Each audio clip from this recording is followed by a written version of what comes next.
It's time for the Northwoods Cooking Show.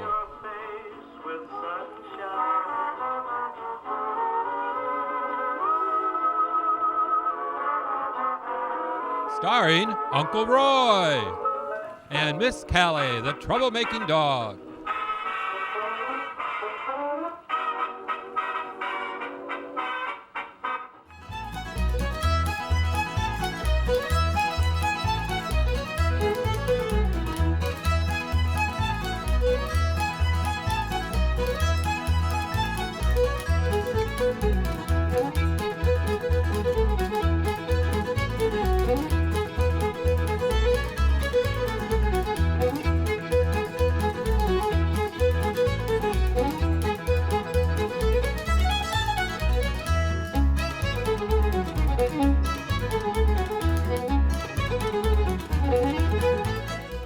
Welcome to the Northwoods Cooking Show.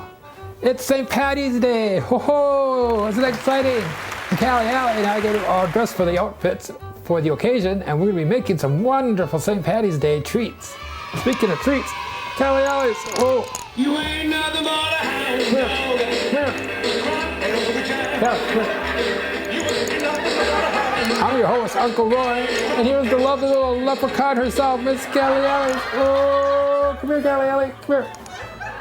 All dressed up in her blings. Yeah. Oh, she's got a little headband. Says, kiss me. I'm Irish. Yeah. Oh. Yeah. Oh. Get your blings are going. Yeah. We gotta get our blings going. Yeah. Oh. Oh, cheesy biscuit we made last episode. Yeah. No, 100th episode. Yeah. Miss Callie O'Alley. Yeah.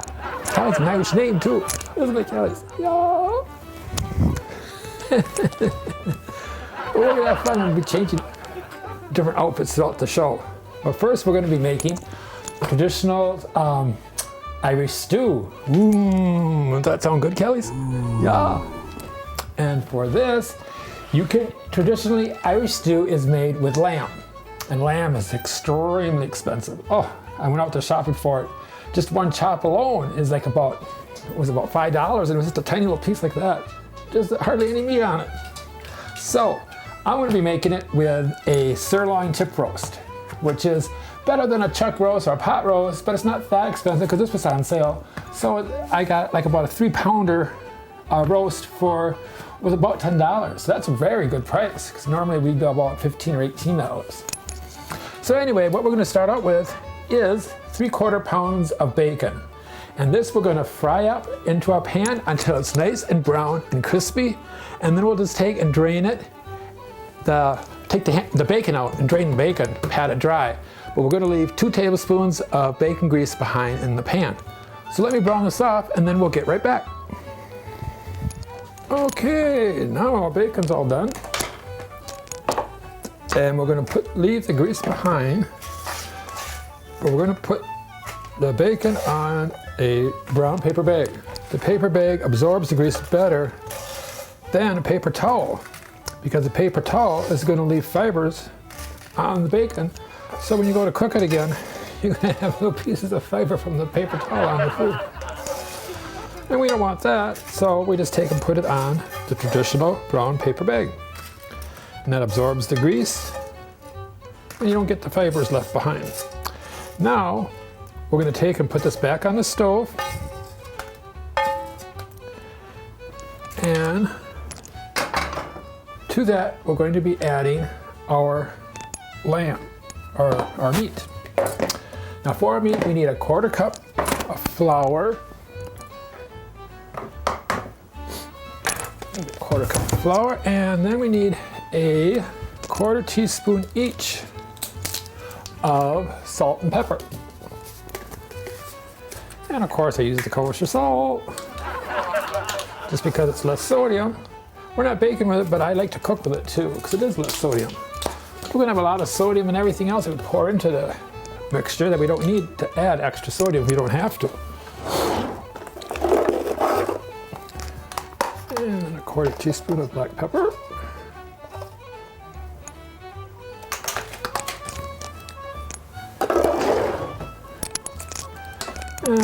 I get my wire whisk. I always like to mix my dry ingredients with the wire whisk. And then we're just going to add our meat to that. And then we'll just toss this all together. And then we're going to fry these until they're nice and golden brown. And when these are done, we'll transfer them into the stock pot itself, because we're going to continue frying yet still in the frying pan.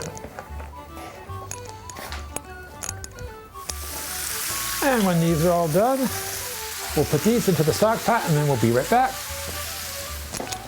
Okay, the bacon's getting nice and crispy now as it's cooling off. And our meat is all done now. So I'm going to scrape this into the stock pot where we're going to be making the stew. But you want to leave behind the oils and grease because we want to still fry up some onion yet. So put this mixture into the pan. And I might just add a little bit of oil to that because the meat was very lean. It was sirloin. So I don't have much fat in there. And I do need some of the fat. I want to have about a tablespoon or two. I do need the fat for cooking. So that's why, you know, traditionally it's done with lamb. It has more fat in it. And so you have that fat and oil from the bacon to fry up everything. But now we're going to put in, about a half of a large onion. Dice that up, chop it up, along with a teaspoon and a half of minced garlic.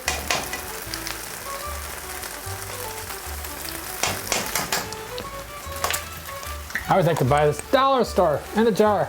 All minced garlic, whole thing. $1. Can't go wrong with that. And we'll just take and cook this up until these are nice and golden brown and tender. Now it should just take a couple minutes. And then we'll add this to the pot and be right back. Oh, the leprechaun, she's out watching from afar. She don't like the sounds of the sizzle sizzles. I think I'm gonna set off the smoke detector. All right, now our onions are nice and tender. And we're gonna take and deglaze this with a half a cup of water. And what deglazing is well, deglazing means deglazing what's in your pan. And this is where we get all of our flavor and juices. Oh, this is this is the stock. This is the flavor of the stew. This is just like putting in beef base almost. You know, I mean, this is where you get all the good stuff. Because you got all these crumbly crumblies from the bacon and from the flour on the meat, all sticking on the bottom of the pan. And so what you want to do is deglaze this. And what that means is taking the water into your food here and scraping the bottom of your pan so the water washes away. You're like cleaning the pan with the water. And as you're doing that, this water thickens up and gets nice and golden dark brown. It gets a nice rich color to it because you're getting up all that flour and the scrapings of the meats and the bacon. And you don't want this to burn because you don't want it to thicken up thick like a paste, but you do want it to get most of that water evaporate, and you do want to get a nice thick consistency. You can turn that off and I'll show you what that looks like. And this here is our deglazed pot with all the scrapings. As you can see, it turned into a really nice thick paste without being too dry. We don't want it too dry. Now we take and add this to our stock pot. And we just pour that into our pot. You want to get all those scrapings in there, as many as you possibly can. So that's what brings out the flavor into your stew, is all these drippings. We're going to be adding 2 cups of beef stock. Now, if you have any left stock in your freezer that you've done for leftover roasts and stuff, that's better. But if you don't, you can just buy beef stock in a container. I get the kind that has low sodium on it. See, low sodium. Because there's enough salt in everything. And remember, like I said, I used the kosher salt when I salted the meat, because that has less sodium in it. You don't need all that salt. You want to use less sodium in all your cooking as possible. But you still need it in baking to make things rise. And you need it in cooking for flavor. And then we also are going to be needing a teaspoon of sugar. And that goes right into the pot too, a teaspoon of sugar. That just helps to cut down the acidity. It doesn't add a lot of sweetness because it's not a cup or a quarter cup or what. It's not a lot. It's just a teaspoon. And that's just enough to cut down acidity in the stew. It doesn't get so acidy tasty. This is our nice beef stew here, in with all the drippings. And when this comes to a boil, we're going to put the cover on it and let it simmer for an hour and a half. And then we'll be back after that. And like me, don't forget to add your bacon. You gotta put that in there too. Want to get all those little crumbs in there. That's gonna be really good, Callie. Ooh, all that bacons and onions and that thick broth like that. Oh, that looks good. This is gonna be a really rich stew. Very Irish, very traditional. And then we'll be back to add more vegetables to that. Oh, speaking of St. Patrick, for St. Patrick's Day, let's see now, how does the story go? He was originally from Wales, and he was in a boat and kidnapped by Irish pirates. And they took him to Ireland. And he was put into prison camp and served 6 years tending to their sheep or whatever. Then he escaped and managed to make it to England, where he became a priest. And his dream was to come back to Ireland and teach the folk the Catholicism and convert them. Well, they sent over a priest. His name was Patrick also, the first priest to go over. But he didn't make it across the sea to Ireland. It was turbulent sea and the ship crashed, whatever, and he drowned.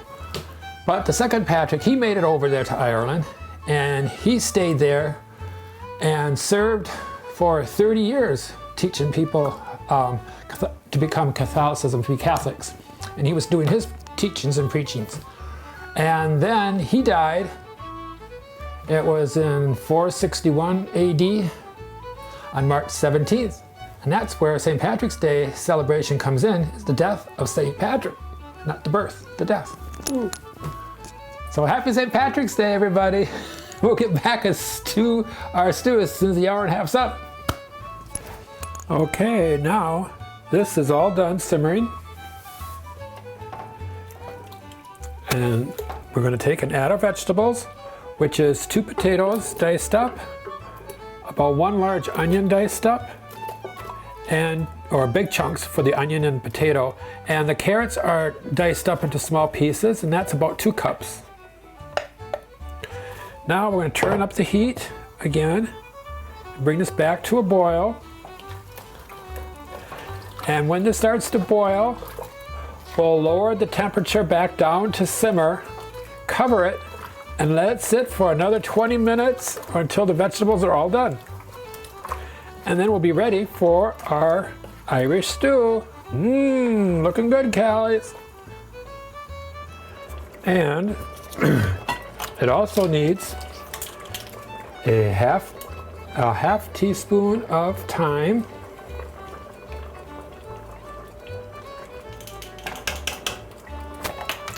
1 bay leaf,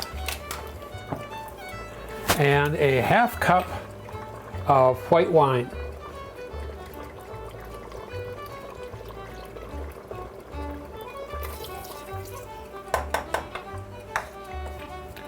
And this all gets blended together.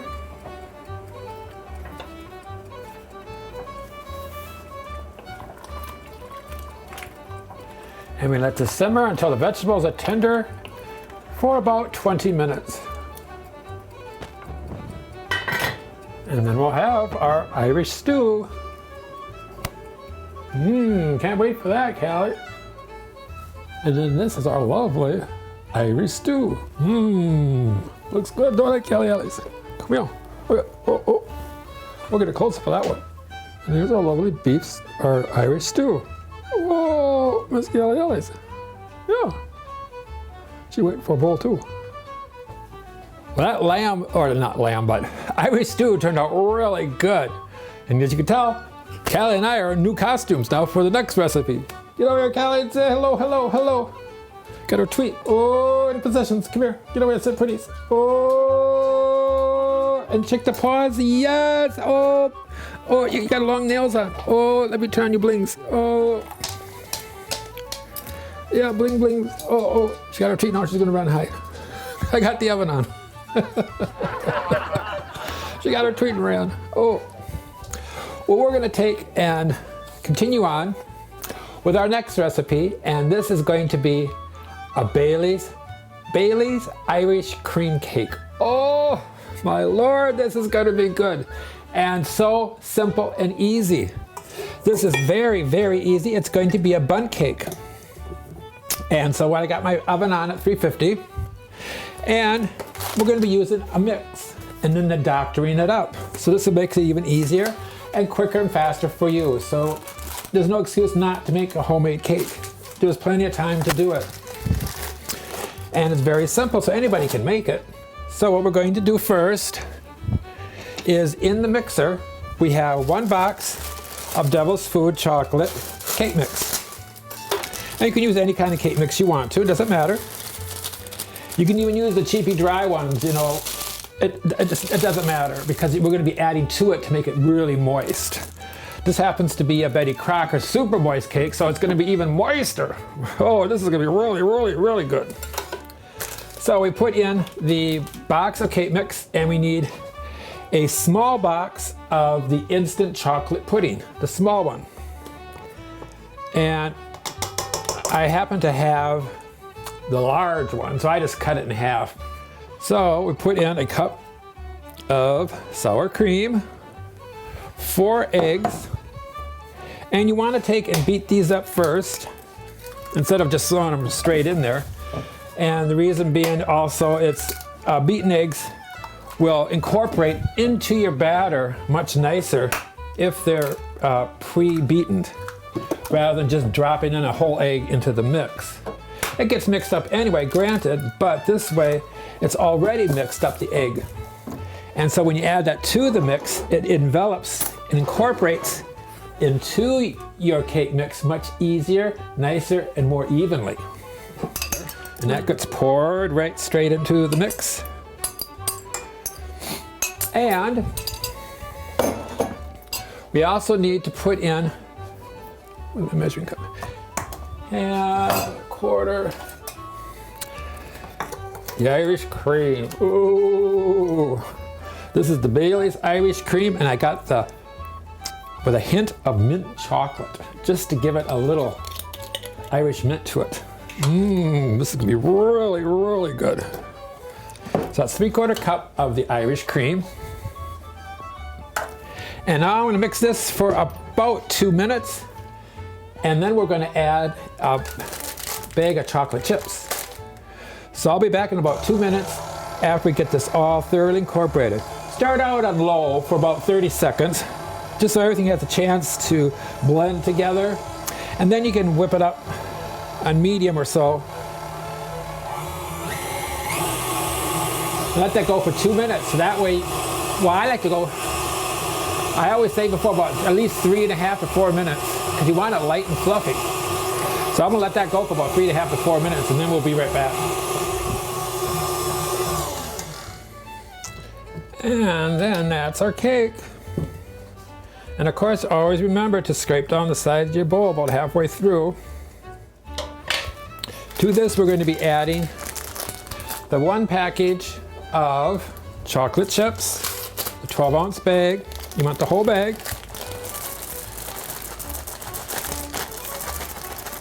And this we can stir in by hand.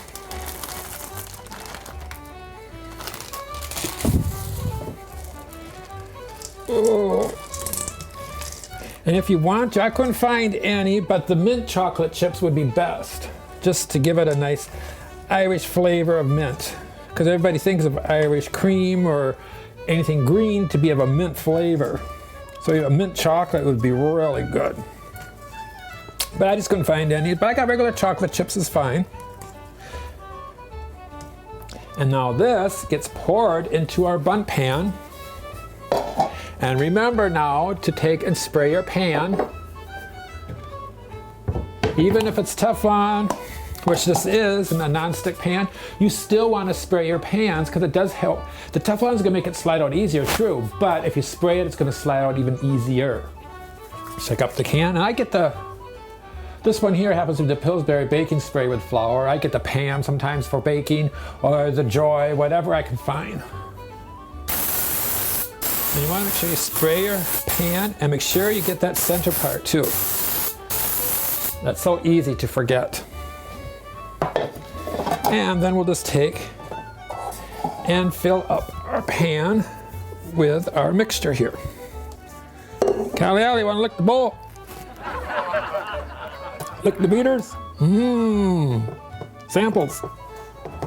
Just so afraid to turn on the smoke detector when I turn on that oven or stove. She runs and hides. Well, it'll play with it because the smoke detector, when that goes off, is a high shrill and goes right through her ears. She's just so sensitive. It only happened once, twice. I did it once, my roommate did it once. She's learned a lesson. She hears the oven click, click, boom, she takes off running. Poor thing. Now we'll just put this in the 350-degree oven for about 50 minutes. It's gonna take longer because we had the extra ingredients in there. It's gonna be thicker, or until a toothpick inserted in the center comes out clean. So you wanna let it cool at least 10 minutes to set. Then you can turn it over and let it cool completely. But we'll bake this now for like about 45-50 minutes. Okay, now our cake is nice and cool. We're going to be making the frosting. So what I've got is a cup of the heavy whipping cream. And to this now we need a 1/4 cup of the Bailey's Irish cream. That's going right in here together. And along with this, we're going to be putting in the rest of the pudding. This is just the other half of the large box. And then we'll just beat this until it's whipped up nice and thick. And we'll be back to frost the cake. So now we just take and frost the cake. And I'm just using a spoon, plopping around and using the back to spread around.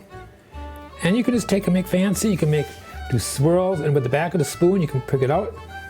And we can make these nice little peaks to it too, like meringue peaks.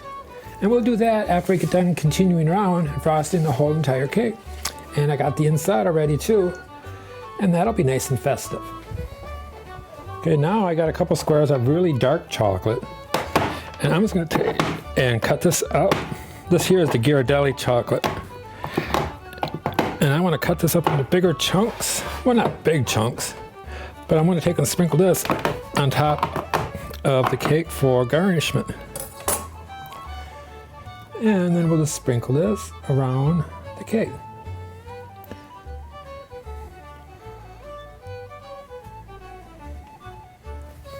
And this is our Bailey's Irish cream cake. Ooh, don't this look good, Callie? Ooh, look at that. Nice chocolate-ockities. Ooh, ooh, ooh, ooh, ooh. Mmm. Ooh, look at that. Oh, the chocolate-ockities. Ooh, chocolate chips. Mmm. Get a close-up of that one, Callie. And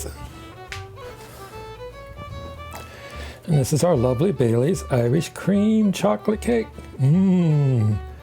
Oh, the little chocolate chippies melted in there. Yummy, yummy. So from Miss Callie and myself, we want Miss Callie O'Alley's, we want to say Happy St. Patty's Day.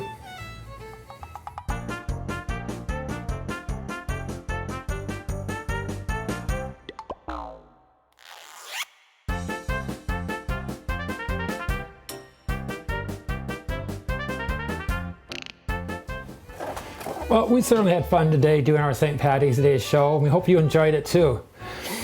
Well, Callie, let's see let's answer the mail and see who wrote us this week. Oh, she's getting tired. Who let the dogs out? Who let the dogs out? Okay. Oh, come here. Quick, treats. Here, say goodbye and get a treat. Yeah. Let's put this in here. Oh. Here, put it. Oh, yeah.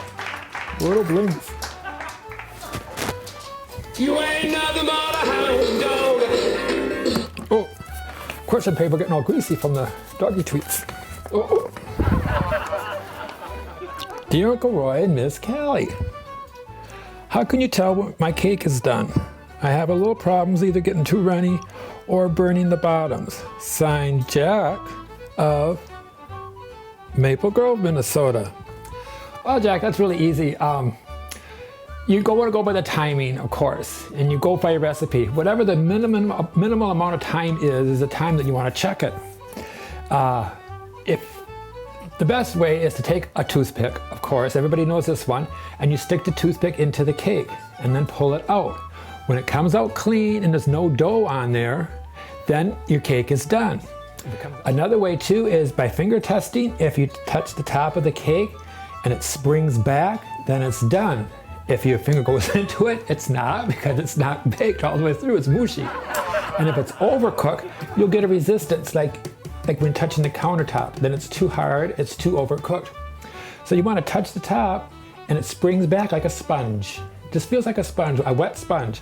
When you press the sponge and how it bounces back into shape after your finger leaves it, that's the way your cake top of your cake should be when it's done. So we hope that answers your questions. We hope you enjoyed the show. Callie and I have so much fun doing this. Isn't that right, Miss Callie Alice? We're going to turn on your wings.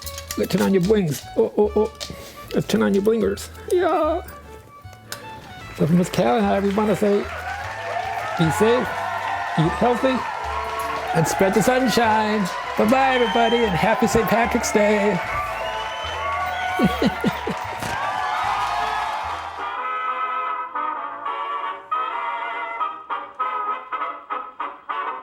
Water your face with sunshine.